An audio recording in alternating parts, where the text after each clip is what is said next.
நம்முடைய உள்ளம் இருண்ட உள்ளம். பிரியமானவர்களே, அறியாமையில் தான் பிறந்தோம், அறியாமையில் தான் வளர்ந்தோம். அது தவறு அல்ல.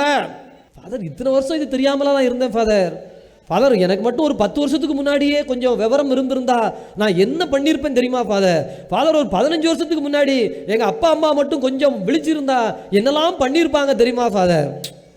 பிரியமானவர்களே, இது தேவையில்லாத யோசனை. கடந்தது இருளில் தான் எல்லோரும் தொடங்குகிறோம். ஒரு சிலருக்கு மிக சீக்கிரமாகவே ஞான விழிப்பு வந்து விடுகிறது, ஒரு சிலருக்கு ரொம்ப லேட்டாக ஞான விழிப்பு வருகிறது.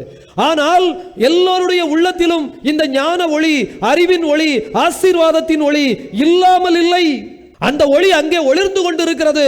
இதை வெளியே நம்முடைய உள்ளத்தில் எரிகின்ற விளக்காக, நம்முடைய உள்ளத்தில் வெளிச்சம் தருகின்ற அணையா விளக்காக இந்த ஆண்டவரை விளக்கு தண்டின் மீது ஏற்றி வைக்கின்ற ஒரு பொறுப்பும் கடமையும் நமக்கு இருக்கிறது.